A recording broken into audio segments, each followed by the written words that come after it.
Sefo, can you just talk about that and what it means to you? I know that you're a team guy, but you're also proud of your heritage. So what does that mean to you to be one of the 5 finalists for that award? I just found out myself, so it's a blessing, and I'm very honored to be recognized as one of the top Polynesian players in the nation. And uh, I don't know, I take a lot of pride in it. So I'm just very thankful for the honor and to be recognized. I do. He was actually at the game on Saturday, and he got on our sideline somehow for a quick second, and yeah, so I do keep in contact with him. Sefo, as you start talking to guys about the senior week and talking to them about you, the word that keeps kind of coming up is your toughness. Where do you think for you that really comes from? Like, what are some of the things that give you that fabric? I think I get a lot of it from my parents. A lot of times, they tell me that it's not always going to go your way, and sometimes you just kind of have to fight through. The times my dad took me to PT with his Army unit when I was a lot younger, and I just really take pride in playing with these guys and never giving up.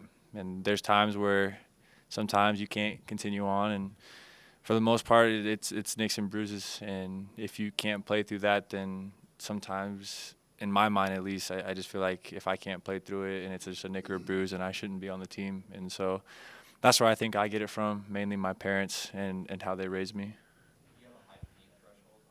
I probably do now after college. Sefo, can you kind of put it into words that this is your last game at Folsom Field? No. I think I'll probably be emotional on Saturday to put so much into this program and play for 4 years, especially with this group and the journey we've been through. It's going to be pretty upsetting to finally just know that it's all over, and it's come really fast. And so just want to enjoy the rest of it, the last week of the regular season practice, and yeah, just enjoy it all, because usually this is the time where we're pretty upset because there's nothing really to play for. And so we'll just have fun playing our game against Utah, and then just take it all in afterwards. How much does it mean to you that you're actually going to be playing for something at the end of your career? It means everything to be able to help turn the program around with this group of seniors and everyone else. It's a great feeling, because usually at this time of the year we're moseying about on the field and just playing for pride, basically. And so I'm very happy, very very proud of the way our team's playing, and just got to remind ourselves that there's a lot more that we can accomplish, and so that this week is very important for us. Sefo, you have said in the past that whatever it takes, you're willing to do to get a win, and et cetera. But did you ever think that you'd be regularly called on to carry maybe 20, 23 times a game? And what does that do, adding another dimension to the offense? I don't think I ever imagined coming into college football and carrying the ball 20-plus times a game. It's a new dimension, like you said, that we've added to the offense, and I think it adds another thing that the defense has to worry about. And so if that's what it takes to win, then I'll do it. And so, I think especially even for our defense, our defense plays very well all season, has played very well all season, and it causes problems for them as well, because there's so many options that we can do now, and we can really stretch the defense and make them have to cover every inch of the field. What does a quarterback feel like the next morning after running for 100 yards? Because you had to take a little more contact than, say, maybe a fleeter-footed guy that's getting 75, 80-yard gains on those 100 yards. So how did you feel the next day? Perfect. Nah, a little sore. I think after any game, when you take hits, you feel sore. It's nothing different than playing pee-wee football and then being sore after that. And so I'm just happy to be able to help my team accomplish some goals, and if it means I'm a little sore afterwards, then we've got a great facility for some cold pools. Sefo, on Saturday, Jay McIntyre was like a third down safety blanket for you on a couple of occasions. Just talk about his growth as a receiver this year, what you like about him as a receiver, that kind of stuff. Yeah, he's definitely come along, and I can say that he's definitely earned that spot. It's not like he was given that just because his dad's the head coach. And that's one of the biggest things that I respect about him is how hard he works. And like you said, he was kind of a safety blanket, although sometimes I kind of knew it was going to him. And so he just played really well, and he's really progressed as the seasons went on. And I don't know if I could have said that he's going to be one of those guys where you can get the ball to almost 10 times in a game. And so to see his growth from last year as a freshman to this year is great to see.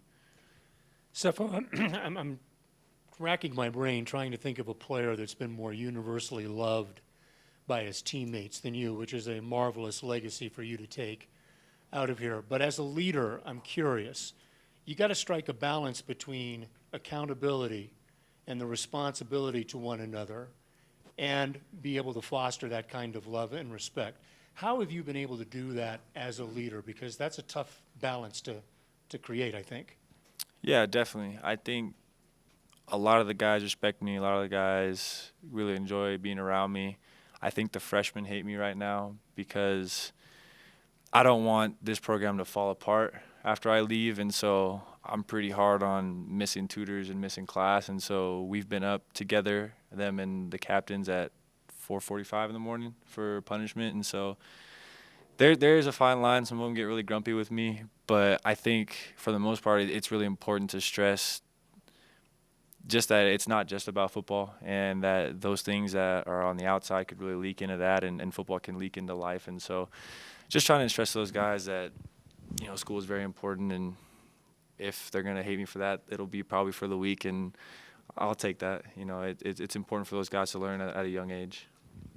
Sefo, you guys are going to be known as a senior class that finally turned the fortunes of Colorado football around. So I'm just curious, and I know there were seniors before you that put their blood, sweat, and tears into this program, the Nelson Spruces, the Greg Hendersons, the Jared Bells, the list goes on and on. Have you heard from any of those guys during the course of this season, and what have they said to you, and what have you said to them, and what's that relationship like with the past players who didn't get the opportunity that you guys have now? Yeah, I've definitely heard from a couple of players. Daniel Munier's one, who's with the Chiefs right now. Spruce is texting me. Saw him at the USC game. Jared Bell's been around. Dede, Malcolm Creer, all those guys just saying keep it going, keep those guys ready, keep them ready to play, keep winning, and they're just really excited for us. And that's something that I really appreciate, because I think it's easy for guys to, I don't know if selfish is the right word, or upset, something like that, in the fact that they're really jealous of something that they couldn't have. But those guys were as much a part of it as we were, because those guys were great leaders for us. When we were freshmen, we were sophomores, and they were pushing us to be better. And so they're just telling us to keep it going. I think that they're a part of it as much as we are, because it started when I was a freshman, and those guys really helped start building the foundation for the team. Sefo, one day, years down the line, when your playing career is over, would coaching be something you'd consider going into? Is that something you'd have a passion for? Oh, probably not. I don't know. My mom tells me I'd make a good coach, but I haven't really put my mind to it. I don't know if I can coach the Kenneth Olabodes in the world. Those guys are hard to coach, and so I'll think about it. But right now, I just want to just play and go out there and have fun. Sefo, every game you guys have played against Utah has been close. Every game's come within a score, gone down in the fourth quarter. Do you feel like that's the ingredients of a rivalry that will maybe continue to grow after you guys are here? I definitely think the rivalry will continue. It's always a tough game when you play against Utah, even from my freshman year, and so we'll battle it out like we always do. And if it comes, to a couple plays here or there late in the game, then we'll have to do it just like Washington State, where we have to make some plays. And yeah, if it comes down to that, we'll make some plays.